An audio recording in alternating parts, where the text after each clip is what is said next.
What does Coachella have in its words? Hell. And that's what Tom and Ari are putting me through by doing this. Totally. It was all code words for something else. Boom box. Boom. Box. Box? What is box a word for other than vagina? Exactly. Boom in the box. Yeah. In my backyard? Are you guys kidding me right now? I am the devil, and don't you forget it. You're a what with a mustache? I take sketch comedy very seriously. The whore is there. I'm not sure what I've done to you, but I'll take a Pinot Grigio. The only thing I have holding me back is that I have self-respect and dignity. Pumpcast. What's up, you guys, and welcome back to the pumpcast. I'm Maddie Drosbeck. And I'm Meg Ruocco. And we have something major to discuss that I'm actually chomping at the bit about because I've restrained myself from asking Meg questions about this And until we were on mic. It's been I think 2 weeks. Which is unbelievable. I happened to be going out of town. Yeah. Right after Meg had this moment. Yes. And we've saved it until this moment. Yeah. This was so lucky girl syndrome, I think, where it's sometimes things just happen in the universe where you're like, this is a sign. I was meant to be here. Yeah. I was meant to be in this room. This room right now. So I started a new job recently, which has been fantastic. I absolutely love it. And one of the things that I'm doing is producing and directing some video series for this company. And I've started, things have been kind of being handed off to me and that sort of a thing. And, we're looking at the production calendar of these video series and who's coming on these series in the next coming weeks. And I see a name on the production calendar and it's tentative in talks. And it's the one and only Miss Lisa Vanderpump. Chills. Do you understand? Chills up and down my spine when Meg told me this.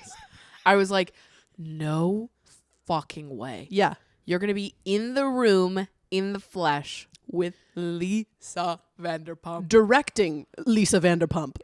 Truly, that's more exciting than, meeting the Pope. I genuinely... who gives a fuck about the Pope? I actually don't know. If I saw the Pope walking down the street, wouldn't know a thing. No, I would not know that man. I truly could not clock him. That's every white man that I grew up with He in could Chicago. be my neighbor. Yeah. I would not know. I don't know. But Lisa Vanderpump, I can clock her from a mile away. Oh, I know that lady. Absolutely. And I admire her work. Her work for evil and for good. And it was this thing where it was tentative for so long, so I was not sure if it was gonna happen, whatever, and then it all came together, and I learned 24 hours before it happened that I was gonna be directing Lisa for this for this shoot, and I was like, what? So cool. Literally so fucking cool. So crazy. And also, it's just so crazy because you just started this job. No, I know. And for it to be one of your it's you start this new job. It's okay, first day on the job, we'd like to present you with Lisa Vanderpump. It's it actually couldn't be more perfect for you specifically. Yes. It was 3 weeks into the job. And they were so we're going to bring Lisa Vanderpump in. And I was like, you'd like to present me with the Queen on week 3? LVP? We're sending you straight to the top. That's what it felt like. It felt like I was in America's Next Top Model or something. I was like, oh my God. And I fully had to dissociate from the fact that we do a Vanderpump rewatch podcast every week. And then I was directing Lisa Vanderpump because I was like, I won't be able to talk to her or look her in the eye. I've dissected this woman on the internet at length, and I will continue to for years to come. For the next 5 years. But yeah, and so, I'm on the email thread of her team and whatever, being yeah, sounds great at this place for this time and whatever. And they're who's all coming for the shoot?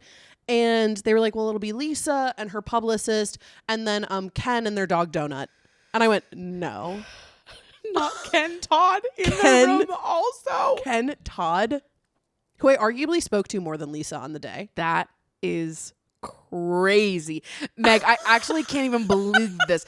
I can't even picture inside my head you talking to Ken. No, it was, and Ken and I like had some little banter back and That forth. like it feels like a dream that I once had. Yeah. You know, back when I was a wee girl, I dreamt of a moment like this where I saw my friend Meg speaking to an old man. I didn't know who it was at the time, but now I feel totally sure that it was Ken. It was Ken Todd. It was so crazy. They came in for this shoot, which of course was, you know, maximum 15 minutes long. It was like so quick. 'Cause she is now, of course, promoting like Vanderpump Villa season 3. So she's on her tear, and her and Ken walk in. They are so small. They're both the smallest people you've ever seen in your entire life. Yeah. They're tiny. Wow. I mean, Ken does seem small. Yeah. So I guess I would assume that Lisa was also small, but Yeah. for whatever reason, I just view him as like a Polly Pocket and her like a Barbie doll. Yeah. Ken is kind of like a little like yassified Bilbo Baggins. No fucking way. And I stand by that. Whoa. He's pretty little. And so same with Lisa. And they walked in with Donut, who was in like a bejeweled, Incredible. I believe like bejeweled kind of like chest collar. Okay.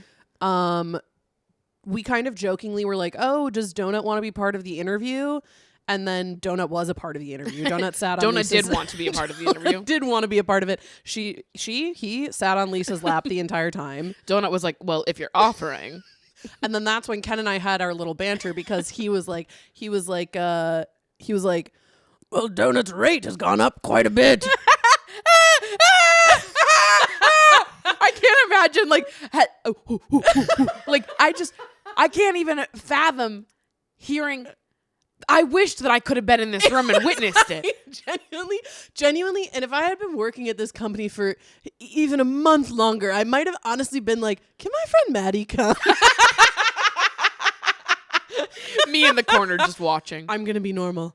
I'll be normal. I'm mic'd up in the corner like we were at the Tom Sandoval trivia night. I'm like, I'm not talking to anybody. I'm just in the corner talking to myself. The craziest part about this now is that since we have started the Vanderpump podcast, we have, between us, been in a room with 3 Vanderpump cast members. That's kind of weird when you think about it. Crazy. Hey, that's a little weird. That's a little weird.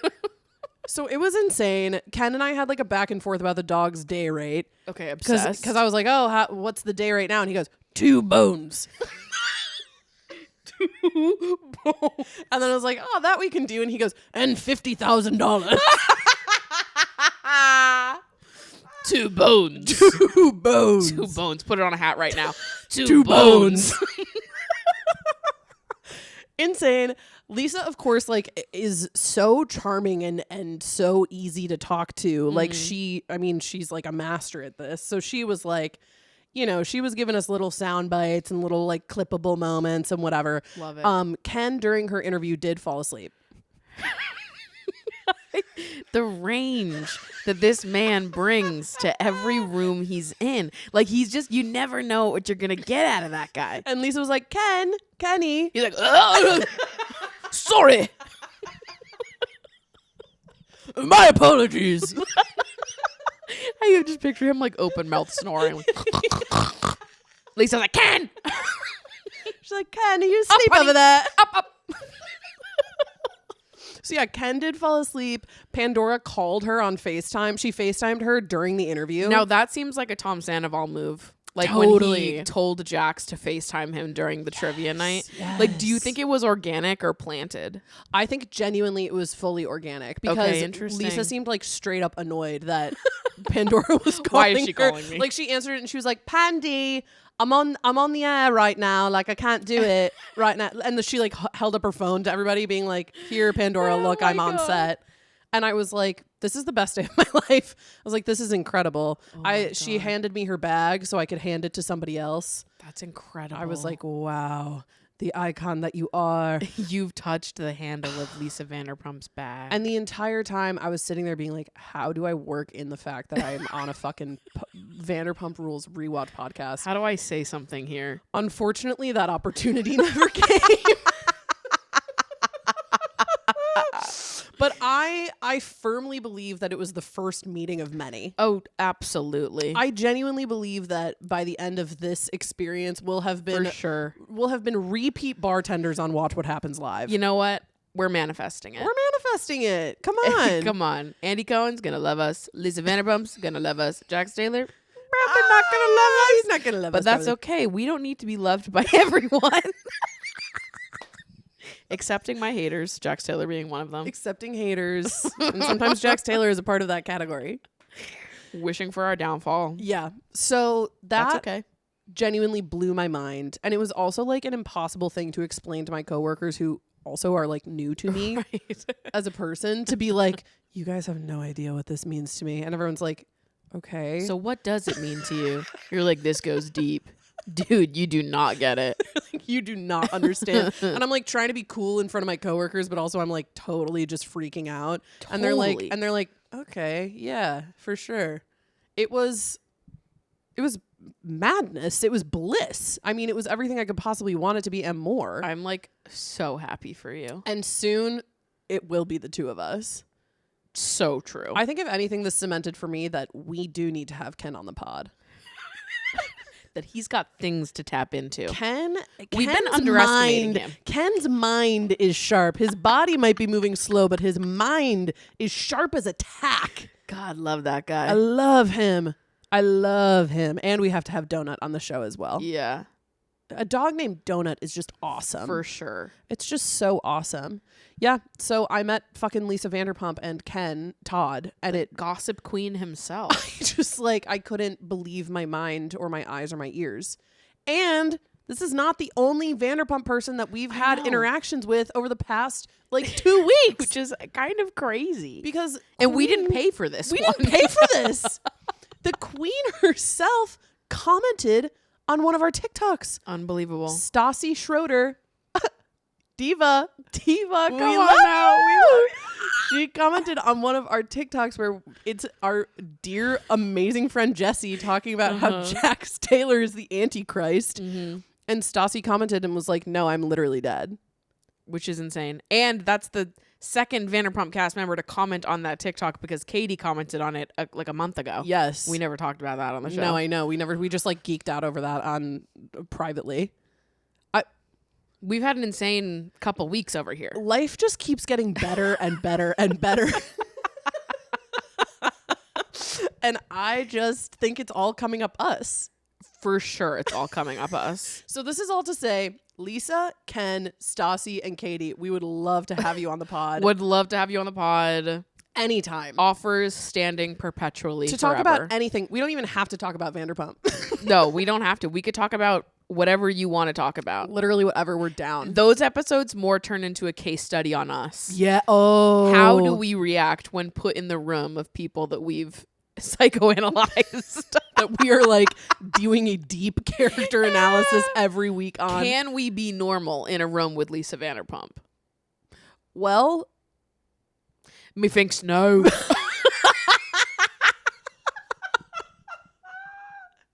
In a totally separate vein, yeah. I was visiting my grandma for the past week, and my parents were there for the first couple days. And we were sitting on the couch watching TV. My grandma loves watching Westerns.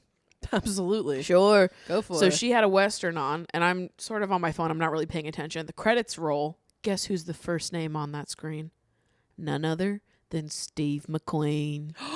And I was like, Steve McQueen! I know that guy! I'm like, he's supposed to be a really good guy to look up to, allegedly. And my dad was like, no, yeah, Steve McQueen, he's huge! He's a really big deal. And then my dad goes, actually, I take it back. Fuck Steve McQueen, give me Paul Newman. He's got those salad dressings. And I said, what the fuck are we talking about? Hey, what the fuck are we on about now? So we're actually doing different stuff, you and me. We're talking about different stuff. We're doing different stuff, and that's fine, but you got to be over there. My dad was like, Steve McQueen, fuck that guy. If we're talking iconic Western actors that you can look up to as a man, go for Paul Newman, because he has a line of salad dressings. What do the salad dressings have to do with Paul Newman being a man to look up to?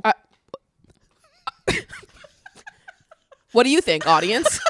Like, Answer us now in real time. But I was like, this is a crazy interaction that somehow I need to bring to the pumpcast, because I'm like, the lore just goes so deep. We go Stassi's dad to Jax Taylor to our brains to my grandma to my dad to salad dressing. Yeah. It's all connected. Everything, nothing is a coincidence. Never forget that. Nothing is a coincidence. Everything is a sign. We're coming out with a salad dressing.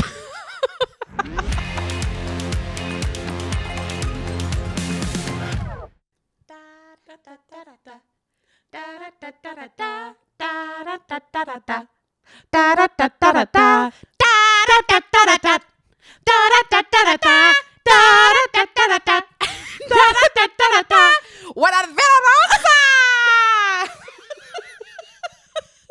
And when you said ready, I had no idea what you were talking about. Sometimes you just gotta get the people up rolling. Yeah. It's like I imagined us on a dance floor and we're like starting with the fist pump down low. Totally. And we're rolling up.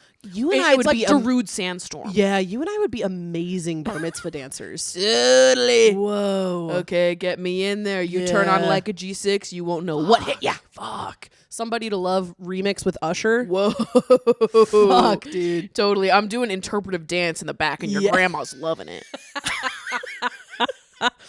So we're at Villa Rosa, and Katie and Scheana are there in the backyard. Katie is on an insane swing. This is one of my favorite episode openings, I think. It's so awesome. Katie's on an insane... It feels like you're looking at a dream. Yeah. Katie's on an insane swing. Scheana is doing like a back hand... A back bend. A back bend into like a turnover, whatever the fuck. And Katie's like, that's got to be bad for your ankle. Because Scheana still has it wrapped. And she's like, oh, it's fine. I just have it wrapped, so I'm aware of it. Aware of what if it's fine? Aware of what? Hey, so it's fine, but I just need to keep it wrapped to be aware of it. What does that mean? But it's fine. But it's fine. So what are we aware of? That you have an ankle? Like, I just have to be aware that I have an ankle. I just gotta know that it's there, but I am gonna do round off back handsprings on it because it's fine. Because it's fine, but also it's still wrapped, and I'm still and hurt awareness and injured is important. It's Right. ankle awareness week. Right, It's ankle my awareness week. ankle awareness week. Sheena's ankle awareness week. Everyone, be aware. Sheena has an ankle. Scheana has an ankle. It's just like a crazy It's insane. intro to an episode. I also just love it because it's so emblematic of like who Scheana is as a person. Because even in this like very relaxed moment, she like still feels the need to show off and do like a back bend. Like she was so the kid at like a sleepover or whatever, being like, I can do a cartwheel, or like I can actually do the splits, and then would like show everybody the splits, and everyone would be like, cool. Yeah.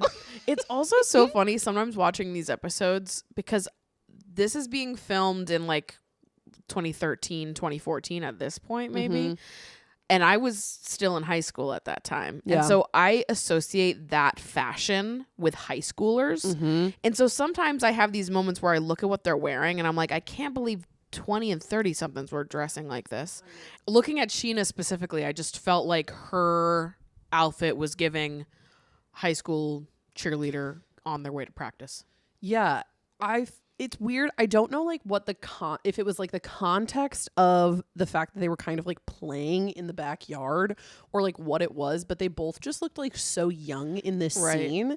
And maybe it's also the fact that Katie is sitting on a mega oversized swing, so she looks like just a tiny child on this huge swing. Right. But they look so childlike. They do. In this opening scene, and it is so funny to watch. It's always, I think, really funny to watch all of the SUR employees, especially in the early seasons, like contextualized within the world of Villa Rosa, because it really like puts into perspective just how removed they are from like the wealth and success that they actually want. Totally. You know? Yeah. Like they walk into Lisa's home and they're all kind of white trash a little bit. Yeah, totally. Compared to Lisa. To Lisa, for sure.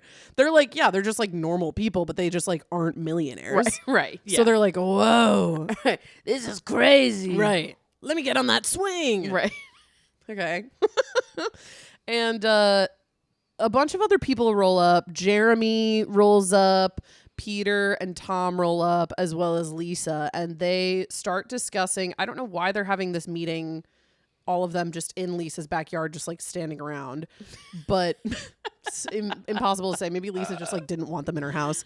But they're talking about another Pride float. We've made it. We to are our here. second Pride episode. Pride is here. They are just powwowing on what the theme for their float is going to be this year. Yeah. And what the vibe is going in. Yeah. Now, last year, if you'll remember, the float was a little janky. Yeah. It was essentially just like pink fur staple gunned to a back of a pickup shittily. Right. But this year, it's going to be big. This year, it's going to be bigger, better, and a little cherub-like. Yeah. Sexier than ever, but also holy. Mommy don't know daddy's getting hot. That's what's happening right now. That's really good. And Lisa's like, I'm just thinking about it right now off the top of my head. And like, what if it was angels? Angel wings. Angels. And they're all like, yeah, maybe. I don't know about that. And then Kevin Lee, the event guy, comes in with 6 pairs of angel wings. And he's like, I have the wings for you all to try on right now. So the theme for this Pride float is angels. Mm-hmm. And the men are not super happy about this. Tom Sandoval immediately tries to like subtly get them to move away from the angel wings. He's like, oh, it's going to be really hard to like move around on the moving float with those. Like, we're going to be hitting into each other. Yeah. Wow, that's going to be really hard. And Lisa is like, you'll get over it. And he's like, he really like immediately lets on to the fact that that was not the reason. He just personally did not want to wear angel wings. Yeah, because Tom does support the gay community, but oh my God, if someone even considers him to be gay, he will kill you and then himself. Which is insane for a man who gets his eyebrows threaded. And is gay. I'm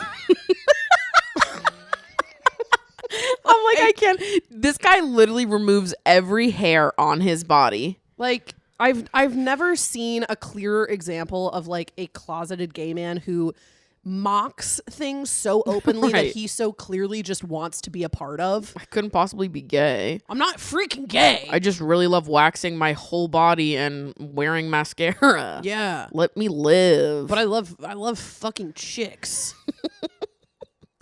Don't I look like the type? Don't. And he's like shiny because he has no body hair on him. Unbelievable. It's like, okay. And as they're kind of talking about what this float is going to look like and what the Pride Day is going to be like, Lisa's talking about how it's going to be bigger, it's going to be grander, it's going to be sexier, there's going to be dancers. And Scheana kind of mockingly turns to Katie and is like, yeah, maybe you and Stassi can do your burlesque dance again. And Katie doesn't really say anything. And then Lisa turns to Scheana and is like, actually, Scheana, I was thinking I would love for you to sing your song. And her face lights up. Sheena's immediately like, oh, me? That would just be perfect. You know, the gays love my song. She goes, my song's huge in that gay community. They love it. It cuts to a confessional of Tom Sandoval saying, Scheana, you performed in a gay bar in Chicago one time. You are not Lady Gaga. Let her live, Tom. Let her fucking live. Okay, she's performing on a Pride float. This is huge for her. And This by is huge. performing, we mean singing against the track. And against is really key there. It's really a Fighting Fighting. song against the track. tooth and nail, but she doesn't have a tooth, so it's just nail. Fighting toothless and nailless and footless and armless against the track. Against the track, popping her booty, as it were. Okay? So, boof. The boys are bike riding. Yeah, Which yeah. I can't I like didn't notice this on first watch, but on second watch, I'm like, they really have them be doing anything. Anything. In the bro scenes, Yes. it's like they're at this mysterious park just doing push-ups on like poles, and then they're, at a gym doing kind of question mark nothing, just Yes. look at each other in the mirror like, ooh. And now they're riding bikes around like fucking middle schoolers chasing the ice cream man. Like, what are these 30-something-year-old men doing riding bikes like this? It's because they don't have any fucking money. It's just like, it don't makes have no sense. any money. They like pull out the cameras. They're like, what do you guys want to do today? They're like, ride bikes? It's sick. Do a wheelie in the corner? I got my pegs so that Schwartz can ride on the back of me. It's gonna be sick. It's gonna be so cool. Have you guys heard of Rip Sticks? They're really in right now. God, they make my calves burn like hell. I'm really when I'm ripping through the neighborhood so fast. you can't even see me coming. If I go down a hill, I'm pretty much just as fast as a car. Totally. You guys don't want to see me when I bring my penny board. Like you fucking cannot. I'm so sick and tired of them. And they're biking around and they're covering the fact that, as we'll recall from last week, Jax probably definitely had cancer. Mm-hmm. This week, it's determined that it is, in fact, just a fatty cyst. Or brief cancer, as they call it. Or brief cancer. Momentary cancer. A flash of cancer. It's just like, it's this very rare form of cancer that only Jax Taylor has had, where you only have it for like 5 days and then it just becomes a cyst. Yeah. And Tom is like, yeah, I never thought that he actually had cancer. We really weren't concerned. We knew that he was fine. But Jax is talking about how this brief stint with almost cancer changed his life. Yeah. And it made him really consider and reconsider his relationship with Stassi, and that life is too short to chase after somebody like that. Totally. It's way too short. And so now he's gotta go out and just screw all of Las Vegas. Wait. Sure, Las That Vegas too. too. Los Angeles, Las Vegas, Phoenix, All the losses. Seattle, all of the West Coast cities. Jax Taylor is coming to your city. Oh my God. How terrifying. So scary. I also think it's so funny because they like pull over their bikes to the side of the road and Sandoval presents them all with alcohol in brown bags. Yes. Like they literally are middle schoolers being like, guys, I got something sick in my backpack for us. Look what I got. 4 Locos. Like, but they're literally in the 30s. Even the way that Tom like stops his bike, he like skids into a stop. He's like, like, hey guys, check out what I got for you. Little surprise. It's like beers in a can Check it in a out. brown bag. And Schwartz briefly makes a toast to Jax's health. Just like, okay. Thank God. And they then get on the topic of gay pride. Which this is so funny because before Tom Sandoval starts this conversation, he has to rip his shirt off to be like, oh, before we start talking about gay stuff, let me just... And he like rips his shirt off. He's like, oh, now that I'm feeling sufficiently manly, let's talk about the gay pride parade and how pissed I am about these angel wings. And the camera at one point like zooms in on his shirt on the bike handle. Like the camera people need you to know that like what he is doing is ridiculous. Where he's like, before we talk about all that gay shit. And it's like, Tom, you look gayer Enough. doing that. Enough. Respectfully to the gay community, you look super gay when you do that. So Because why are you taking off your shirt? He's so funny. Like so for funny. someone who has an aversion to queerness, he is one of the gayest straight people I've ever seen. He is such a fucking diva. Like it's like you are obsessed with like the aesthetic of the queer community. Like what is going on? And they start talking about the fact that Scheana's going to be performing, and Tom just like Tom is such a fucking hypocrite because all he wants is to be a star. Yep. And anytime anyone expresses that interest as well, he's like, ugh, what a loser for even trying. Yeah. And so they start talking about the fact that Scheana's going to perform, and they're like ragging on Scheana's song, and they're ragging on like the dance that she does for her song. And then Schwartz is like, oh, Tom does a great impression of Scheana's dance. Do it, Tom. And then Tom's like, no, I'm not going to do it. And then Schwartz is like, do it. And he's like, okay. And then he gets off of his bike and he is gleeful. He Totally. is absolutely beaming to be doing this dance that Scheana does. He is like bending over and twerking and doing the splits and shaking his ass, pretending to like mock Scheana. And it's like, you just want to do this. Totally. You just are jealous that Sheena's doing this. And I always think it's so funny when men do this because I think that they think that we can't tell that they just want to do that. Yes. But yeah, it's like they you think see they're it, fooling us. right? You see it a lot on TikTok with like just getting to reuse the amount of men that will like mockingly do something that a woman has done on TikTok or like a trend that women are doing online, and then a man will jump on the trend Yes. and do it mockingly. Yeah. Because they have to do it in a mocking way because that's the only way that they can get away with doing it and still be seen as like cool and funny by other men. Yes. It's like you just wanted to do that. Yeah. You just wanted to do the little dance. Right. You just wanted, and the fact that like his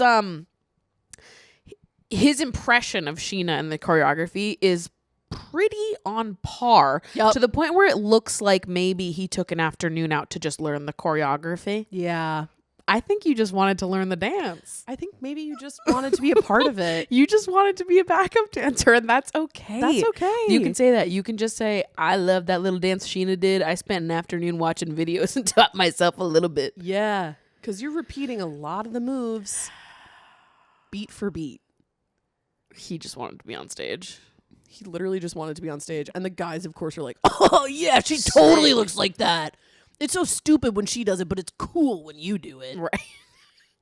Right. Right. Okay. Okay. Once again, it's like just have sex with each other and get it over with. Which I also, like, when I go back and watch a season like this, I have to wonder, like, from Ariana's perspective, how does watching, like, I wish I could have been inside her head watching this season air back. Yeah. Because you would think that maybe watching this man that you're flirting with make fun of your bestie would maybe be a deterrent, but I guess not. And at the same time, I think that Ariana really was like fell victim to the I'm not like other girls. Yeah, totally. In the syndrome early seasons. in the early seasons. Like she became pretty insufferable in the early seasons, and like I could totally see her being like, yeah, it is stupid the girls dance. You know? Right. Even though she was also in the dance. So it's Right, like she danced Tom too. was also making fun of her, I Right. guess. Yeah. His like very good friend Ariana. Right. Who was also on stage with Scheana. Yeah. So what is it about Scheana specifically that like makes it bad? Would love to know. They hate to see a diva winning. They literally hate to see a diva winning. They hate to see a diva successful. Okay, so boof. We're at Sir For another staff meeting. And everyone's very nervous because you know how the last staff meeting went. Cut to that. Boof. Boof. Laura Lee smash! And you didn't even go around one time, and I didn't even do it once. And you said it one time, and we didn't even say one. And I just say one, and you were a good friend, and I was a bad friend, and you didn't say once. I literally never even talked to you. Like that was one shift, and I don't even really care, and whatever, go eat the leftovers, queen. But luckily, Laura Lee is filming We're the Millers at this point, so Right. she's not there. Luckily, she's super famous and best friends with Jennifer Aniston, so none of it matters. Laura Lee, what your career could have been if Emma Roberts hadn't stolen your part. Boof, boof. Oh, Emma Roberts, when we get you. I live in the timeline where Laura Lee did get the bigger role. 100%. That's where I live. Ate. It happened for us. And she ate. Yes. And she ended up getting picked up, and she was in Anora. Yeah. Can you imagine Picture that. the timeline Where Laura Lee played Anora? wins an Oscar for being Wins in an Anora. Oscar. Mikey Madison did not win. Did not was win. Laura Lee. It was Laura Lee. And it was based on her real life experiences. I'm rewriting history. I'm rewriting Sean Baker, herstory. you made a big mistake. Okay, so everyone is at this staff meeting, and it's a real weird kind of start to the staff meeting. Yeah. Because it ends up becoming about pride, but Lisa starts by saying like, well, everybody, Ariana's here now. Right. It seems like she's gonna start talking about this like The like beef. gossip and beef that's been running through Sir about Ariana, Tom, and Kristen. Right. But she doesn't. She doesn't. She's just like, so? So Ariana's here. Everybody clap. And everyone's like, Okay, Ariana's Okay. here. and like at one point she's like, and Tom, you've worked with Ariana and there have been no problems. And Tom's like, yeah. Yeah. And she's like, all right, let's talk about pride. And that's it, I guess. Like, okay. So then we get into talking about gay pride, the float, how she doesn't want any nonsense like last year. None of the drinking, fighting, random beefing with each other out over sunscreen, and how applying sunscreen is cheating on the float. Right. And she says that she needs a volunteer to stay back at SUR and hold down the fort while everyone else is on the float. And it's the most thinly veiled request because Jax immediately is like, I'll stay back, because he doesn't want to wear wings and also be perceived as gay. And Lisa's like, no, I need you out there because you're a big beefy muscle man and I need all the men out there like shaking their ass for gay pride.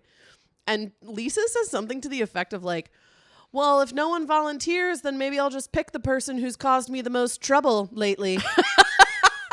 And Kristen's like, well, if it's going to be me, just make it me. It's like, oh, it's going to be me. Just vote. Just vote. I know I'm going to be out, so just vote. This is literally what Kristen Dowdy does. Just vote. Oh, also the wave of feedback that we've gotten that it's Dodie. I literally could give less of a shit.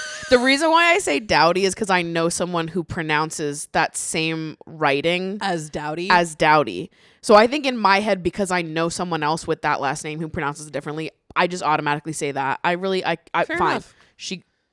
Dodie, Dowdy, Whatever. It's cool, baby. Dodie. Fine. Anyway, Kristen Doty is making a sacrifice and staying behind for gay pride. And Jax pretty much immediately starts to complain about having to wear the wings on the float.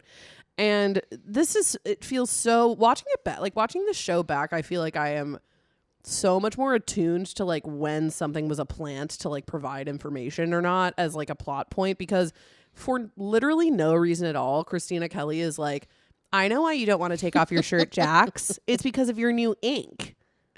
Like, she had not spoken at all in this scene yet, and then says that, and Lisa's like, what does that mean? What do you mean, new ink?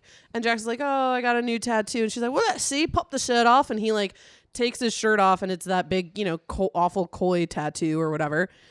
And Christina Kelly or someone is like, that's not all he got tattooed. And then like Jax has to like reveal the Stassi tattoo to Lisa. And it's like, okay, I guess now Lisa knows. And Lisa's like, that's cute. Yeah. Lisa, what? What? Get a grip, girl. Get a grip, Lisa. It's just like so funny to me how she never will defend the women. No. Jax fully has like been the worst to Stassi. In last week's episode, she's telling Stassi to be more understanding of his fake cancer. Yep. And now she sees that Jax got her name tattooed. Yeah. Which is really a pretty manipulative thing for him to do in the first place. Manipulative. And she's like, oh, cute. Yeah. Lisa. Girl. I was talking to my friend the other day. This is kind of tangential, but I think a very interesting point that she brought up, which is because Stassi now is on like Vanderpump Villa and she's like more linked with Lisa again. But like part of her job in Vanderpump Villa is to kind of like be, I guess, like a sort of like mentor and like person that all the young people will go to in Vanderpump. Like her whole job is to just feed information to Lisa, but then also to like help the cast that's there. And my friend brought up a really good point that she was like, I wonder if part of why Stassi is taking that role on now is because she's doing the thing that she wished she had when she was young and on Vanderpump Rules that she never got from Lisa. Interesting. Like being an older woman who could support a younger woman and like uplift them rather than being like, well, you just got to do what the men want you to do. Right. Like, and I was like, that is so fascinating because I don't know. I mean, I have no idea. I have no context. I've never seen Vanderpump Villa, so I don't know how she treats the younger women on the show. But I just thought it was so fascinating because I was like, yeah, I imagine that could be really healing. Totally. To kind of be in the space and be the person that you so desperately needed when you were young and you were 24 and like everyone was telling you that you were in the wrong when really it was this horrible man who was treating you so poorly. And now she has the opportunity to like be that support for someone else. I was like, I just find that really fascinating. That is really interesting. Yeah.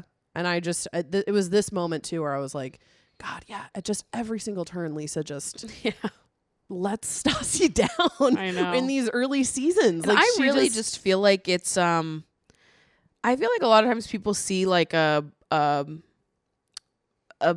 bolder, louder, unapologetically confident young woman like Stassi is, and they're just like, I feel like everyone's committed to putting down divas like her. Yes. Like real divas with big personalities, and they're loud and imperfect, but they own it. Yep.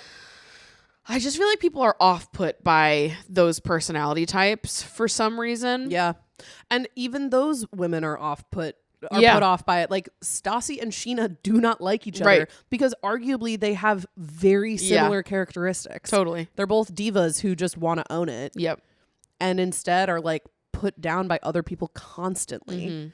And yeah, I think it's like, very much so like people want to put their light under a bushel type thing.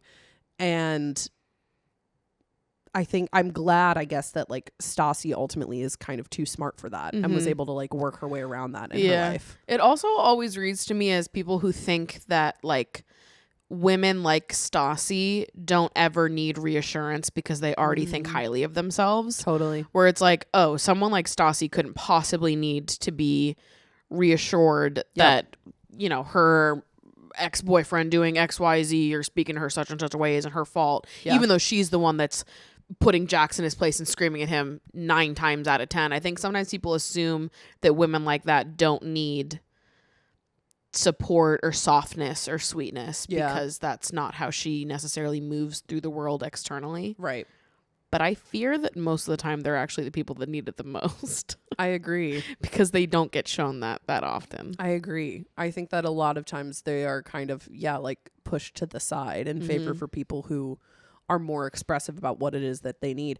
And in fact, I would argue that Stassi, especially in season 1, was like very vocal about her need for friends and friendship and support. And like they thought that she was being a high maintenance diva, just making shit up for attention. Yes. Yeah. Like, you don't believe the divas when they tell you what they're feeling.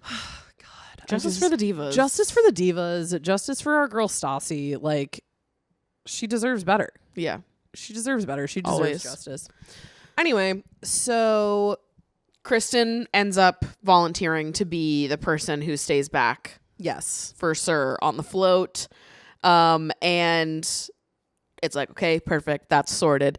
Lisa then goes on to break the news on the angel wings to everybody. And Jax, having known about this because Tom Sandoval told him, is immediately like, all right, Lisa, we got to talk about this because I don't want to wear all that. And Lisa's like, too bad. Like, you're going to wear it. She's literally like, I don't give a single fuck. Yeah. That you don't want to wear these angel wings, Jax. Yeah. You're going to wear them. You're going to wear them. Show off your new little tattoos. Yep. And we're all going to have a great time at Gay Pride. Yep. So get on those angel wings, sister. And Ariana leans over to Scheana and is like, is this what it's like here all the time? Yes. Yes, girl. And soon Unfortunately, you'll be yes. more a part of it.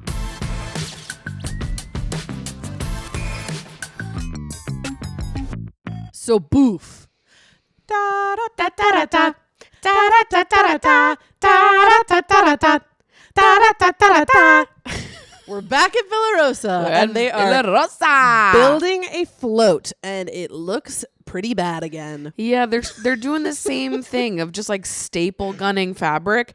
At least this fabric's a little bit more moldable than the like rug that they had last time. Yes. So they could at least make it appear flat. Yep. And there's like kind of an element of like featheriness to it. So there's a little bit more texture going on, which is nice. But in terms of like production value, we're still pretty low, I would say. For sure. Ken and Stassi, for whatever reason, are talking about the outfit that Stassi's going to wear. And Stassi's like, Ken, did you get me a good outfit? And Ken, which, like, why is that Ken's job? But like he did. But he did. And he goes, yeah, it's an old-fashioned floozy outfit. And she's like, in a talking head, she's like, I'm very offended. I consider myself to be a thoroughly modern floozy. It's which is funny. It's so silly, though, that Ken is the one buying Stassi a special outfit. Yeah, like why? Why does she get this why special question outfit? mark? Such a big question. And Lisa, brings up freaking Ariana again. Executive producer Lisa. We see you there, queen. She's like, I know what the drama is. She is at work, and I just fucking, I love her. I love how she flips things, where she's like, they're all sitting there talking, and she's like, so, does anyone have any issues with Ariana? Bringing it up again for like the umpteenth time. And Stassi's like, what is this? Like, there's nothing. And Katie's like, yeah, what? This is 3 years ago. Right. And Stassi starts to explain to Lisa that this came from Tom having an overly invested friendship with Ariana, and Kristen felt uncomfortable, didn't know her, felt really intimidated by their friendship, and she had asked people to spy on them at Villa Blanca, but nothing really came of it. This was, again, 3 years ago, so it's kind of old news at this point. And Lisa obviously asked this question and kicked up this whole conversation. Right. So Stassi's talking, Katie's talking, Peter's talking. Everyone's sort of involved in this conversation. And then immediately when everyone starts talking, Lisa's like, what are you doing? Get back to stapling. No more talking and yip-yapping. Get back to work. Girl, what? You asked the question, You sister. did this. You started this. You started this whole class discussion, and now here we are. She's like, you can only gossip if I'm interested, and the second I'm not interested, you're breaking the rules. Get back to work. Which, honestly, fair. Like, same. It's like, Same. I mean, I guess that's how a lot of authority figures treat things. Guess. Like, your teacher wants to goof off and Yeah, until they talk. don't. Yeah, until they're like, back to work. Do the worksheets. Focus. Literally It's like, exactly how it feels. Queen, you're the one who distracted me. Right. We were giggling 2 seconds ago, and now you're yelling at me to focus. Like, can we ramp back into it or something? Right. I Like, can't clock in and out like that. giving me whiplash here. Right. You're giving me gossip whiplash. And so they're like finishing up the float. They try to like move the float somewhere. It like scrapes up the pavement, and they're like, "Oh my god, we're in Beverly Hills, and we ruined the pavement." This pavement's really expensive because it's Beverly Hills pavement. It's like, what? Okay. And then everyone leaves, and Ken's like, I guess I'll deal with it. Lisa's like, sort this out. I'm leaving. She has like a little hat and walks away. Hop to it, Ken. All right, so boof. Scheana is back in the motherfucking stew, everybody. Yeah, she is. Scheana time. And she is making a new single. Oh my God. I was so excited to see that we are finally cooking this one up because it's actually taken everything in me not to just sing Good as Gold every single time we're on the mic. No, I know. It is such an important song that It's we're so witnessing important. the initial stages of. Yep. Understand you're watching herstory in the making. Yep. This is herstory. Oh my God. This is Diva herstory. No, literally. And she's there, and also Russell, the CEO of the studio, is there, which I'm like, what is that title? You just own the studio? Right, you own the recording. Don't call yourself the CEO Right. of this studio. It's not like a label. It's literally just like a space that people can just rent a out to space. record things. That's me calling my apartment. I'm the CEO of my apartment. I'm the CEO of this studio. this studio. That's so funny. And Scheana in a confessional is like, listen, I've never had any vocal training. I can't play anything past Yankee Doodle on the piano, but I was a cheerleader up until college. And a cheerleader has the same job as a pop star. You need to make sure everyone in the audience is engaged at all times. Also, I love the like choice of words there in saying I was a cheerleader up until college. So high school. In high school then. I was a cheerleader in high In school. high school, I was It's a like cheerleader. choosing to say the word college instead almost tricks the brain into thinking it's like Through in college. your 20s. Like Yeah. it's like, okay, we're looking at towards 22 then. Right. And Sheena's like, what, 27 at the time or something? Mm-hmm. But the fact that she's using her having been a high school cheerleader as proof that she has pop star material inside of her is honestly so funny.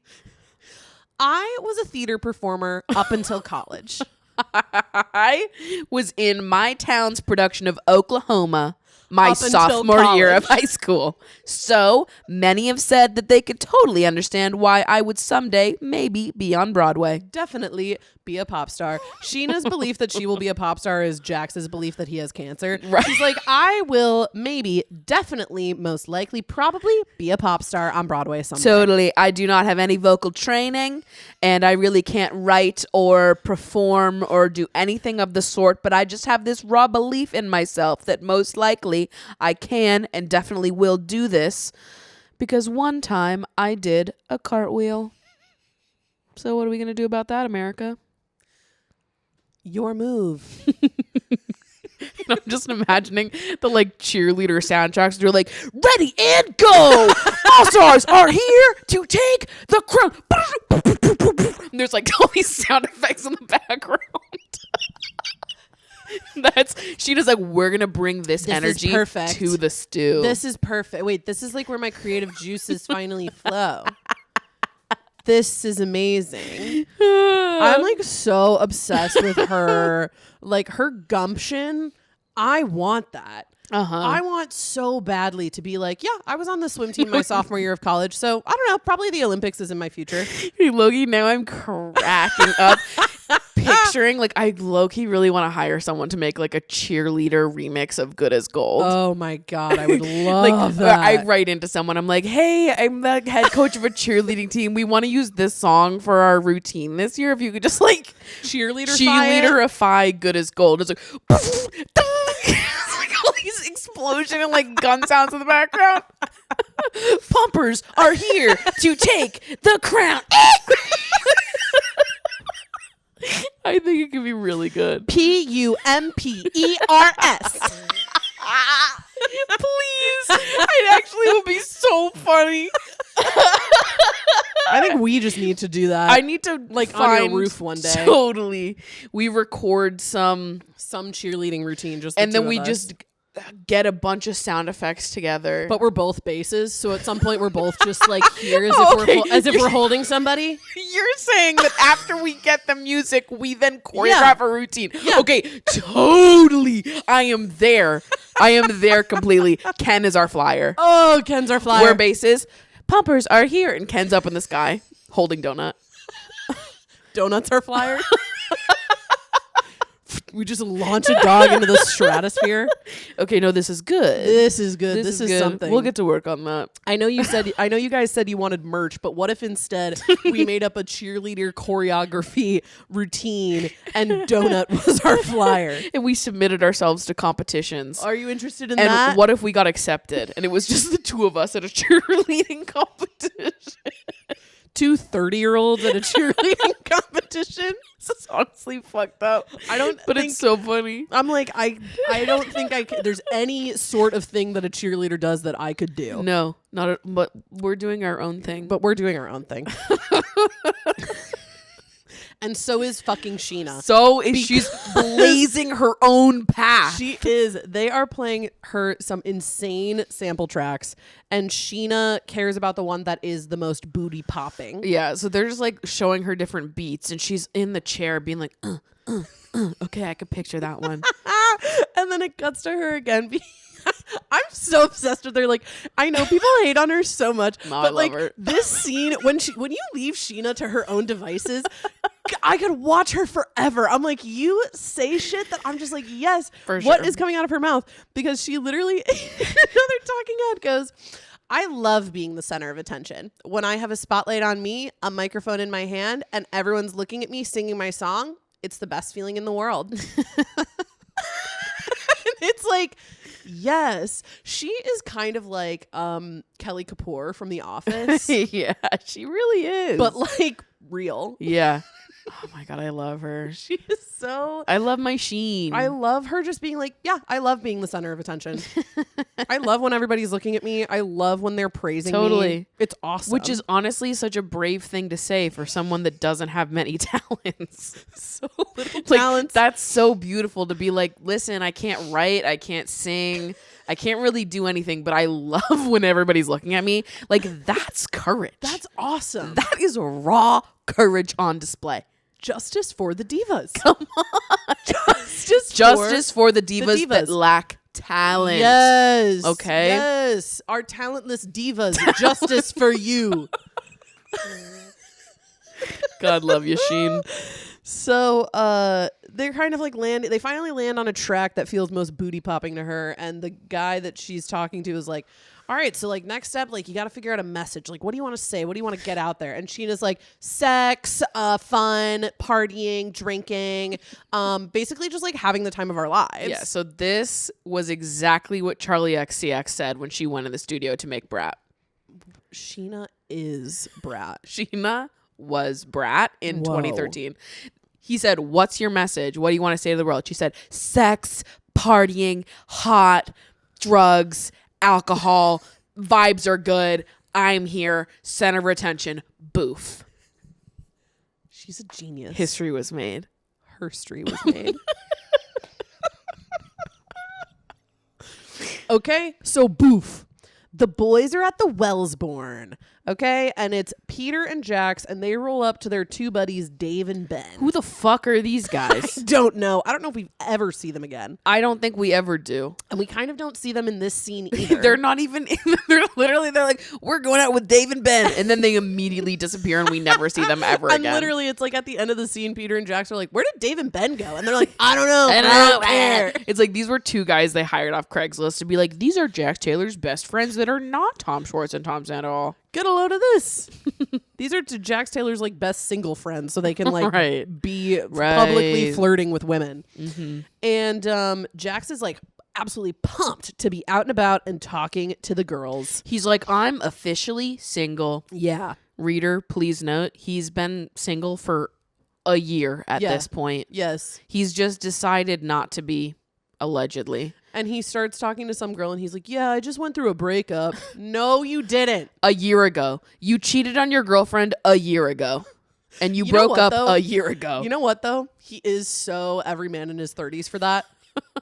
Every man that I've met in their 30s within Yeah. the past like year or so has been like, yeah, I just gone through a breakup. And I'm like, oh, when did that happen? They're like, a year ago. Right. And I'm like, I just have some relationship trauma. And he's like, oh, okay, shit. Like, what happened? You're like, oh, well, my girlfriend broke up with me when I was 17. And I'm like, it's really still hard for me.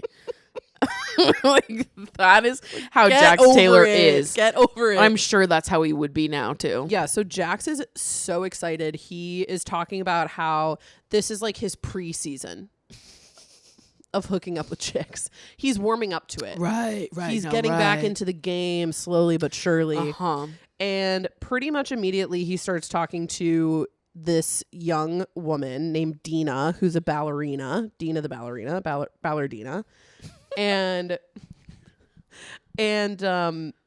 yeah, he starts kind of talking to her and flirting with her a little bit. And here's what I will say about like watching this all go down. That actually sends a shiver down my spine. It's like you watch in real time Jax like turn it on. Yes. Oh, he loves lying. Yes. And he's actually quite good at it. And it's no surprise that this is the type of social situation where he thrives in because he can just lie. It's a He stranger. can say whatever he wants to this woman. He can say anything, and you watch him do it, and you're like, whoa, he is so good at that. To the point I was like, if I didn't know who this guy was and had like no context Totally. about him at all, and he was like giving me all this attention and was like being really sweet and flirting with me and whatever the entire night, I'd be like, oh, what a nice, fun guy. No. Run. Go away. You have to get out of there. Get Diva. out of there, Dina. Dina, run. Temple run. She's like running, and I'm like, doof, doof, jump, slide under, go, Dina, get out of there. Get the coins. Get the coins, And Dina. it's You'll just- run faster if you have the coins. It's just her running down fucking streets of West Hollywood. I'm like, get Jack's out of behind there. her. He Let is- me tell you about my breakup.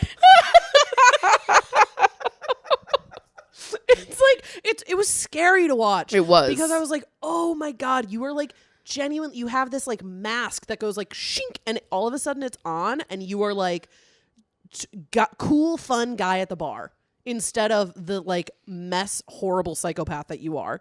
Yeah. It was so scary. And of course, Dina's eating it up because it's like, whatever, you're meeting this like hot guy at a bar who's paying attention to you. Mm-hmm. They like kiss, blah, blah, blah. They end up leaving together. Peter also leaves with some like random woman. He's really excited about that. You can tell. Right. Trying to convince us that Peter gets puss. And I maintain that Peter in the earlier seasons is the hottest one. Yeah, he is. But unfortunately, he is so odd. No game. Absolutely swagless. He is rizless and so odd. Yeah, he really He is. is so weird. And like weird specifically like to and about women. Not in like a creepy way, but I think just like you can just tell Just in a swagless way. He's so swagless. He does not have nothing. No. You know? He doesn't know how to flirt. Not at all. But the 4 of them walk off together and presumably all go have sex. Hooray. Okay, so boof. It's Pride Day. Yeah. Ooh, there ain't no other way. Baby, I was born this way. Baby, I was born this way. Black or white or gray or brown or anything from uptown. I don't know the lyrics. What the fuck do you mean you don't know the lyrics? I don't know the lyrics. Oh. She's like, you're black or white or you're gay or straight or you're up or down or you're in between. I don't know.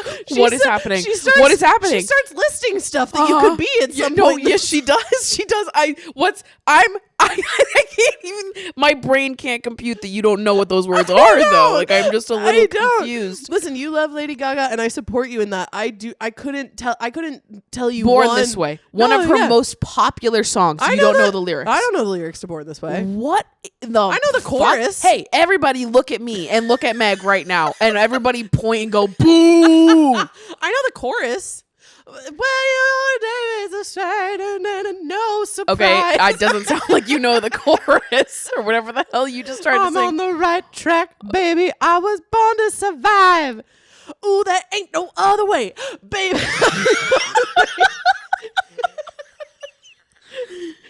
That's crazy. I love how you also sang that in the Lisa Vanderpump accent as if Lady Gaga was British. To me, she kind of is. You're like, uptown, downtown, turn it around. Sisters. Like, That's what what's she does. happening? You're hot or cold, you're in or out, you're day or night, you're something else. What do you sound like? Keep going. It's going to come to me. You're lunch or dinner, you're sun or moon, you're in between, you're on the moon, you're on the moon and you're having on the moon, you're having on the moon. You're an astronaut, it's Artemis 2, you're around the moon and you're behind the sun. I literally have no idea. But okay, somebody comment though, because this is definitely similar to something else I've consumed before. Do we think it's just Madonna doing Vogue? Right? No, Because she's like, I was she's hearing like and it's in, and you're on Vogue. who's the oh fuck, what's her name? Kristen Wiig. Oh yeah. It sounds like some Kristen Wiig bit. Oh. But maybe I'm making this up, but in my head, as I'm hearing that voice, my head's going, Kristen Wiig for sure. Is it Kristen Wiig as Liza Minnelli turning off a lamp? You know what it might be? It might be.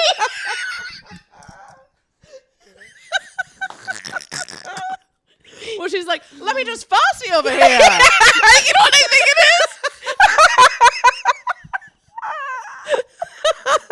I was in my head like, where are we? Yeah, totally. We started at Lady Gaga. We ended somewhere else completely. Entirely on the moon. I'm disturbed by what I've learned today. I'm going to choose to throw out that fact about you.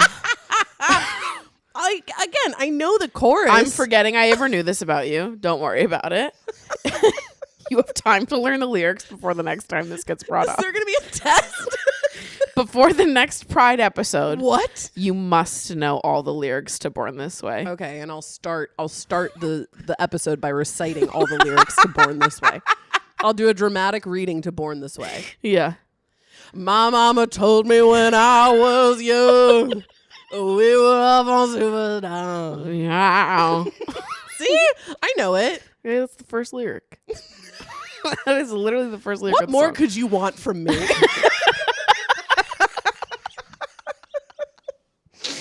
Okay, so we're at Pride. We've made it to Pride. And the boys are being spray painted in pink Sir logos. Yes. The pink Sir car is on the float. All the girls are really in like white one-piece bathing suits, except for Stassi, who has her special corseted outfit that Ken found her. It's revealed that her job is to kind of be a girl in a giant martini glass. Yeah. Which she doesn't seem to like stand up and dance in for much of it at all. Because I also have to imagine that it's really hard to stand in that. Totally. You just fall right on a moving vehicle. Right. So she just kind of sits in the glass. Yeah. Sure. Which is fine in this like big sparkly outfit. That's okay. And yes, Stassi is like putting on the hat. Lisa immediately wants it and takes it and tries to put it on. And then she's like, no, I'm joking. Here you go. Gives it back. Okay. And everybody's getting ready. Tom and Ariana like briefly connect and are chatting just like about the day and like their little dumb outfits that they have on. And it cuts to a confessional of Tom being like, I'm actually kind of glad that Kristen's not here because when it comes to the whole like rumors about me and Ariana thing, she's kind of a ticking time bomb. And he's like, but I'm going to play it cool today and I'm going to keep my distance. Which is a really weird thing to say about someone that you're friends with. Yeah. For sure. Why would there be any need to keep your distance if there isn't something weird going on? He's so silly. He also keeps saying so fierce. Yeah, which again, this just grinds my fucking gears. It's like, just say so fierce. Just say so fierce. Just be like, that's so fierce. I love that. But he's like, so fierce. Shut up, Tom Sandoval. Shut up, Tom. Shut up, Tom challenge. When will you win? Level impossible. I hope you win soon. We are waiting for the day for you to win the Shut Up Tom challenge. Okay. And Katie and Stassi are talking about how they have to listen to Scheana's song all day and that it's going to loop 44 times at least. And Stassi says that's like 44 donkey kicks to the ears, which is very funny. She's like, I'm literally going to kill myself. Yep. In this martini glass. Jax puts on his wings and he, once again, is like so stressed about how gay they look. Also, can't stress enough, this is the only time he'll ever be associated with angel wings in all of his life. So he should really be eating it up. This is his one opportunity to be an angel. He will never get this chance again. And he he's never blowing does. it. He's literally blowing it. Yep. And so everybody's like getting ready, whatever.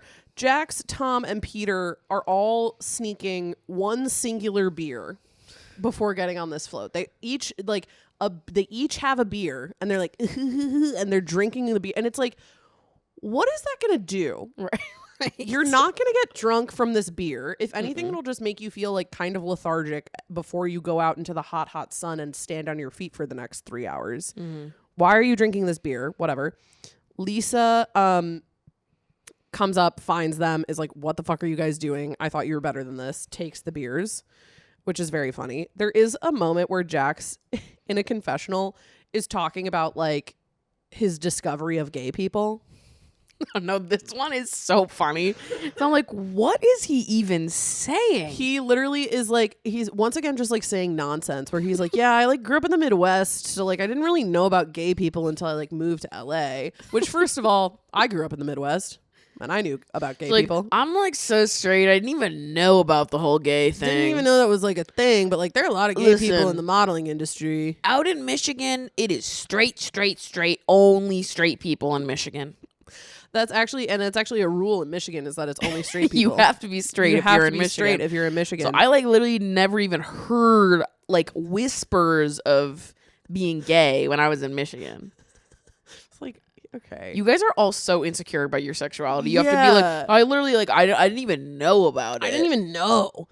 But he does end it by saying, he's like, but yeah, like, I don't understand homophobia. Like, let him get married. Let him be as miserable as straight people. This is crazy. You're crazy. Everybody's saying crazy things today. You're also just telling on yourself. Right. So you don't like women? Right. You don't want to get married to a woman then? Right. You think getting married to a woman will be miserable? We're already doing I hate my wife jokes and you're not married. You're you single. don't even have a wife. You are totally, completely single and we're making I hate my wife jokes. I hate my hypothetical chungus wife. It just keeps going. Okay, so the parade starts. Hooray. Everybody's on the one. There's like a group on one side of the float and another group on the other side. And on one side of the float, it's like Scheana and Ariana and like a couple other like dancers and servers at Sir who are doing the Girl I Wanna Be song over and over. And then on the other side, it's Stassi sitting in a big martini glass, Katie, Jax, Christina Kelly, and Danny. Mm-hmm. And pretty much immediately, Jack starts talking about going on a date the other day. Mm-hmm. And it was actually unclear to me when I was watching this if the date that he was talking about was with Dina the ballerina or if it was about somebody else. Because at some point he's like, oh, the date wasn't even her. That was somebody else or something. Oh. But regardless. Honestly, I thought he was just talking about the night out with Peter. Yeah, it was kind of confusing. Regardless, the crux of it was that it is revealed that Jax slept with a 21-year-old ballerina named Dina the other night and is like talking about it at length in front of Stassi. Yeah. And Stassi's getting like very understandably pissed. Totally. And Jessica's like, what do you want from me? What do you want from me? I chased after you for a year and you don't even want, so now what? So now I can't go on dates with anyone ever again? And Stassi's like, no, it's not about that. It's about the fact that you are like flaunting this in front of me and being very disrespectful. It's fully a respect thing. Like, Yes. do whatever you need to do and maybe don't talk about it in front of me. Right. And Jax is like, oh well, now you're just being you're being so immature. Like you're just making like this is so you that you're like totally punishing me for doing that. And Stassi's like, no, like that's not what's happening. Mm-hmm. So already there is like a big argument happening, brewing on this float. They haven't even taken off yet, really. Then they start taking off. Ken at the wheel. Totally. With Ken at the wheel, there's nothing we can't do. We can do it all. And he's wearing a little hat, and he's the freaking worm in the apple again, baby. Yeah. Driving his little apple car, and he's like, beep, beep, let's go. Love it, okay? And so Stassi and Jax continue their argument, and Sheen starts like serving up front. She is eating down. The girl I want to be. That's what I like. She is, like you said, really just clawing against that track. Yeah. Just every moment that her voice actually goes through the mic, you go, oh, what's that there? oh, what is that noise? Okay, and Stassi is getting, once again, really, really pissed at Jax. And Jax is like, if you're upset and you say that you're over me, then like, why are you even that upset? And he's like, he's so stupid. Bozo hours. He's literally so bozo. And Stassi is like, it's a basic etiquette thing. Like, this is, you just don't talk about this shit in front of me. And Lisa tries to calm everyone down and is like, this is about gay pride. It's not about your petty drama, like whatever. And basically Stassi is in hell and Scheana is living her dream. And it's honestly really funny because it's like Sheena's in heaven on one side of the float, Stassi's in hell on the other side of the float. And it's like that scene in 21 Jump Street where they both are tripping and Channing Tatum's having like an amazing time and Jonah Hill is like getting like clawed at by demons. Uh-huh. That's what's happening to Totally. Stassi and Scheana in that moment. Mm-hmm. And Stassi basically is like, if nothing else was accomplished today, I now believe in the power of autotune. Right. And Stassi really went full cunt mode on Jax by the end. Yeah. She's like, you're disgusting. Yep. Literally no one wants you here. Get to the other side of the float with the B team losers. Yep. Because you're such a fucking bozo. No one even wants to hear you speak or look at your ugly face. Like, she's just like ripping insults. Yeah. Every mean thing she can think of, she says out loud to Jax Taylor, and he deserves it. He deserves every single word flung his way. Okay. So boof. It's later that day and we're at Sir. Everyone is clocking into their shift and it's fucking packed. Specifically, it's packed at the bar and Jax and Tom Sandoval are working at the bar, and Tom notes that on Pride, he said, these people show up and don't eat anything. So for Katie and Stassi, it's like an 8-hour break. Awesome. Cool. And Katie and Stassi are chilling in Sir Alley. Which, to be honest, wouldn't you chill in the back of Sir Alley if you just had to endure fighting with your ex-boyfriend to the tune of What I Like 44 times over? Like, I actually can't even fathom being put in that situation. You're fighting with your cheating ex-boyfriend while you hear Scheana say, the girl I wanna be. Like, I would pay so much money to have just been a passerby on the street watching this float go past me. And it's like the context too. It's like remove any of the actual people. The context is you're in a tight corset in a giant martini glass on a truck that is moving 3 miles an hour. Like, literally, Stassi can't go anywhere. She's stuck in the martini glass. You have your ex-boyfriend yapping in your ear about some 21-year-old he fucked 3 days ago and how actually you're being a bitch for saying that he's mean for bringing that up. And on the other side is your biggest op singing a song that she cannot sing and doesn't seem interested in learning to sing, and it is blasting on a loop. Can you freak bitch? Blasting on a loop 44 times in a row. That is hell. Let her have a break in Sir Alley. Give Stassi a break. Stassi's literally worked the hardest today. The hardest. Tom Sandoval can't even imagine what Stassi's going through right now. Tom Sandoval, like, Make the fucking margarita, dude. Make the pump Clock fucking in. teeny and get to work. I've had enough. Jesus. And so Katie and Stassi are kind of chilling out there, and Kristen, who has been working at Sir all morning, is finally cut. And so she joins Stassi and Katie in Sir Alley and pretty much immediately brings up Ariana. Mm-hmm. And Stassi and Katie are both like, maybe you just got to go talk to her. Mm-hmm. Like, this is clearly eating at you. You're obviously like really stressed about this. And like, and Stassi's like, you're going to confront her. And Kristen's like, well, after the text I saw last night. Kristen. Girl. Kristen went through Tom's phone last night and she found some texts between him and Ariana that she didn't love. Yep. The texts that Kristen saw said, Ariana, I just want it to be Coachella again. Tom, yeah, me too about Coachella. Ariana, we'll just have our own in my yard with a boombox. And as Kristen says, really? What the fuck am I supposed to think?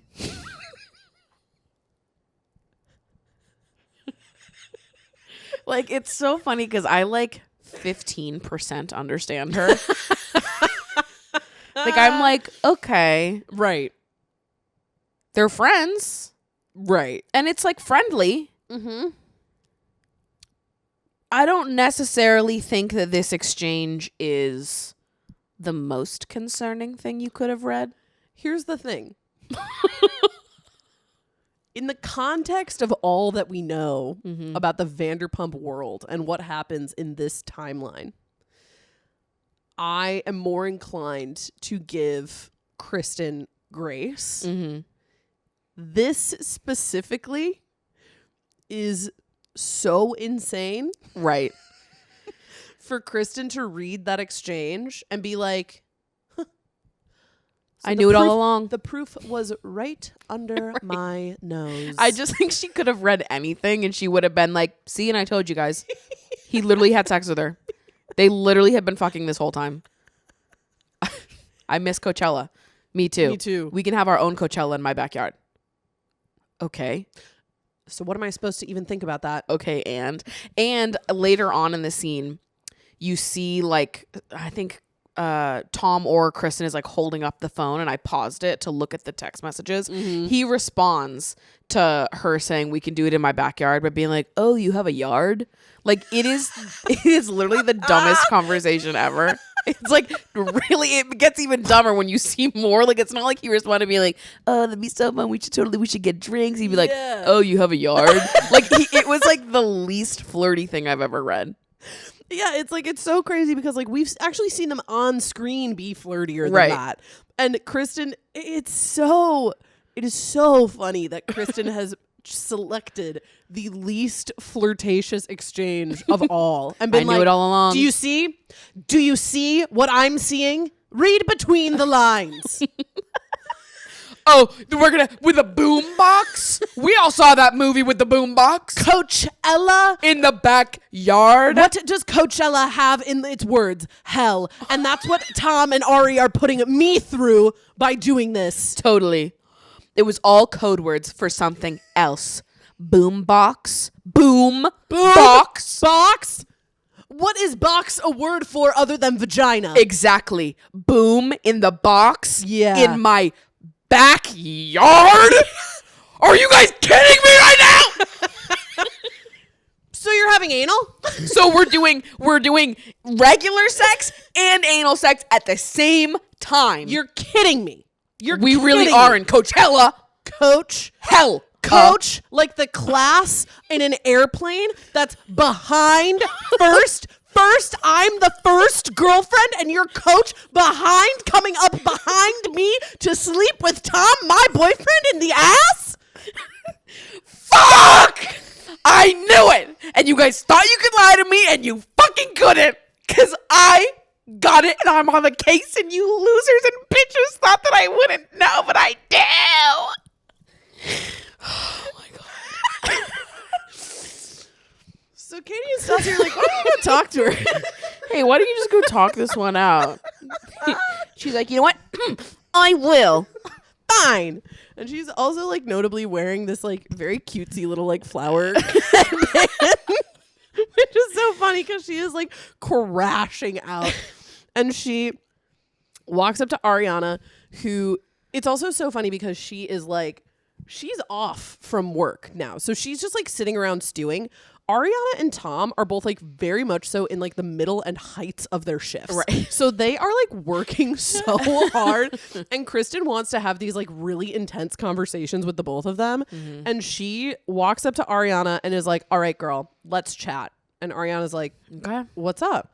And she goes, be straight. Have you ever hooked up with my boyfriend? Ariana immediately is like, no.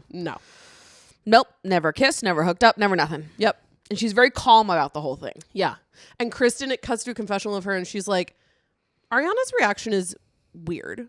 Why isn't she being defensive at all? Why is she so cool, calm, and collected? It's almost like she wants me to believe that they never hooked up. Like, I just love that her mind is doing tricks in that they are doing wheelies and 360s in her mind to like make this be that Tom and Ariana have hooked up. she's laser focused. Yes. But you know what? Maybe she just has a sixth sense. Maybe it's just women's intuition. Like maybe all of it can be sort of made up, but she just knows in her bones. Yep. And the thing is that it all kind of comes back to the fact that Tom cheated on her in Vegas. Yeah. And she basically starts saying to Ariana, like, ever since I learned that he cheated on me in Vegas, like, I have been very insecure about this, really, which is also like, this is a crazy thing to like, don't say this out loud. Right. She's like, I am really fucking insecure about this relationship. I like everything, like, this shit sucks. We were together 5 years, and then he goes and fucks some chick in Vegas in a hotel room in the shower with no condom on. Awesome, Tom. Thank you. And she's saying all of this to Ariana, and Ariana is just looking at her like kind of shocked and disgusted. Yeah. And like, Kristen like, starts crying. Yes. And it's like I can appreciate that Kristen is being like truly pretty vulnerable and honest. Yeah. And in some ways it reads as her trying to make Ariana understand why she keeps asking about this or why she's harping on it. It's not necessarily because of Ariana. It's because of something else that's happening. And she just like, woman to woman, can you understand why I'm like so insecure and just need reassurance from you that didn't happen. Yeah.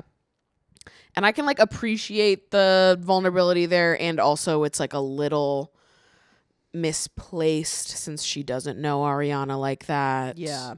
And we're in the middle of work. Yeah. It's like time and place. Really. Place. And you did it at my birthday dinner. No, literally. And so Ariana is basically like, yeah, like, I don't know what to tell you. Like, we haven't hooked up, whatever. And it cuts to a confessional of her, and she's like, I actually think that all these rumors were started by Kristen. I think that 3 years ago, she got insecure and she started talking shit about me, and now it's wound its way through all of the little, like, rumor mill of Sir, and it's made her way back to her, and now she believes this thing that she herself started a few years ago. Which, honestly, not a bad theory. It isn't a bad theory. I think it honestly makes a lot of sense. Yeah.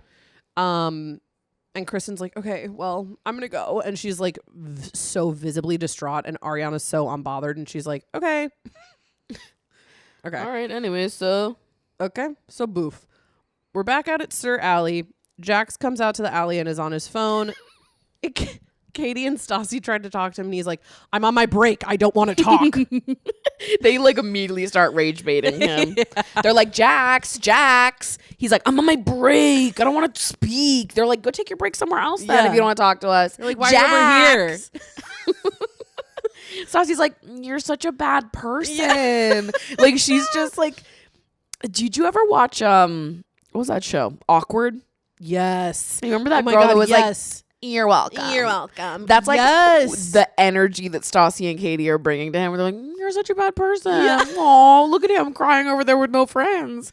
Oh, you're sitting in this alley with absolutely no friends. Look around him. He's literally nobody. Who are you even texting? There's nobody responding to you. Loser.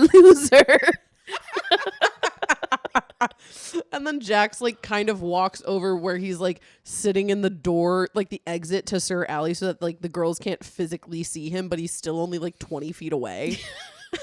He's like, if they can't see me, they can't talk to me. He's literally right next to them though. And Stassi, there's like a quick talking head about how Stassi is basically like, Jax texts me all the time saying that he loves me and wants to be with me and wants to date me. So it really just makes me laugh that he is like talking about fucking this girl when all the texts that I get every single day that I never respond to are about how much he like misses me and wants to be with me. And she's like, but somehow I'm the bad guy. Also, that very same morning, he had texted her being like, well, it's been 1 year since we broke up. That is so crazy. So sad. It's been 1 year since the most perfect couple said sayonara. It's like, what are we doing? He sends that in the morning. Then he shows up to gay pride and she's sitting in martini glass. And he's like, so did anyone hear I had sex with a 21-year-old a couple days ago? And she's like, I hate this loser. Yeah, no, literally. It's just like all that context just makes her behavior make so much more sense. Totally. Like, I would do the same fucking shit if I'm getting these texts like this Jekyll and Hyde bullshit where he's like, well, I love you and I miss you. We certainly wish we were together. And then 2 hours later, he's in front of my face being like, yeah, I totally raw dogged this chick the other night. What? You're mad? I fucked this ballerina. She was having me plie, pas de bourrée, and I was doing all of it, and she loved it. Oh, so now you're mad that I'm talking about that? You're insecure. What the fuck? Oh, God. Okay. So, boof. A brief cut to just Sir Gay Pride and the fact that Ken is very relaxed in the gay crowd. Yeah, come on. I knew I liked that guy. I love him. And it's just quick clips of him going up to different gay people being like, come on. And then, like, that's the entire clip. Okay. Okay. So, boof. We're still at Sir. It's still Gay Pride. Kristen is done having her conversation with Ariana, and now she wants to have her conversation with Tom. Mm-hmm. So she goes over to the main bar. Honestly, she's kind of a queen for this tactic. Like, it's pretty funny. It's kind of brilliant, but like so scary. It's like sinister, but in a brilliant way. Yes. Kristen goes up to the bar that Tom is working at. She looks at him in the midst of like this huge crowd. It's very busy. She says, Ariana told me everything. Come talk now. Which is amazing because, as we know, Ariana said nothing at all. But Kristen is basically just trying to bait him into thinking that she knows everything and now she has to admit to it. Which, honestly, you'd think would work because Sandoval's got to be, like, so stupid. Right. But if there's one thing these guys are going to do, it's lie, even when they are confronted face to face with the truth. Right. Like, someone could be telling them to their face, I know exactly what happened and here's what happened, and it is the truth. And they're like, that didn't happen. Right. they're gaslighting themselves. Yeah. Honestly, it's impressive to watch. So Kristen and Tom walk outside, and Kristen is still trying to bait him. Like, is there anything you want to tell me? He's consistently going, no, I don't know what you're talking about. And she shows him screenshots of his texts with Ariana, the same Coachella texts that she brought up with Ariana. Yeah. And it cuts to a Tom confessional where he's like, I don't get upset when Kristen goes through my phone because this is just the world I live in. Then my bitch chungus girlfriend who goes through my phone, like, I'm not even mad about it because these are just the terms and conditions that I signed up for. Why do people do this to themselves? This is like, You could just live a life where that doesn't happen. you can break up. You can break up. Why are you together? Please break up. If you hate your chungus girlfriend or your chungus boyfriend or your chungus partner, break up. Break up. What's going on? What's happening? And Tom is basically like, because Kristen is like, oh, I'd been texting you all that night and you texted her at 2:08 and I had texted you at 1:50. And you didn't respond to me, but you did respond to her. Like, you were on your phone and you were texting Ariana, but I was also on the phone trying to text you and you weren't responding to me, but you were responding to her. Like, she's getting real In the weeds. And Kristen's like, how would you feel if you read that between me and another guy? And Tom's like, I would feel fine about it. And she's like, then you and I aren't supposed to be in the same relationship with each other. We are in the wrong relationship then. Mm-hmm. And Tom is like, you're searching. Like, you're searching for stuff. You're searching for reasons to be mad at me. And she's like, fuck yeah, I'm searching. When I search is when I find stuff. It's how I found out about you fucking that girl in Vegas. This is where it goes back to. This is what it all kind of comes back down to. And she's kind of going on and on about how ever since she found out that Tom slept with another woman in Vegas, she has felt incredibly insecure. She doesn't want to do things without Tom. She doesn't want Tom to do things without her. Mm-hmm. She just feels like he is constantly lying to her and she doesn't trust him because she knows that he has lied to her in the past. So how can she trust anything that he says now? Yeah. And Tom's takeaway from all this is so interesting because his comment is, why are we talking about this in the middle of fucking WeHo if you're not trying to make me look bad? And once again, the thing that Tom is most upset about is looking bad on camera. Right. It's not the fact that you cheated. It's about other people knowing that you cheated. Yep. And your girlfriend publicly talking about it for the umpteenth time. Yep. Maybe don't cheat then. Oh, maybe don't be a bad person. If you don't want people to talk, don't give them something to talk about. Yeah. Let's give them something to talk about. What about cheating?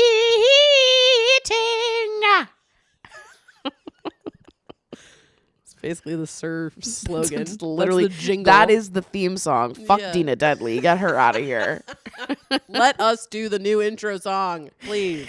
And that's the end of season 2, episode 6. Yeah, it is. I'm just glad we're getting into the good as gold of it all. Oh my God, this is a perfect era.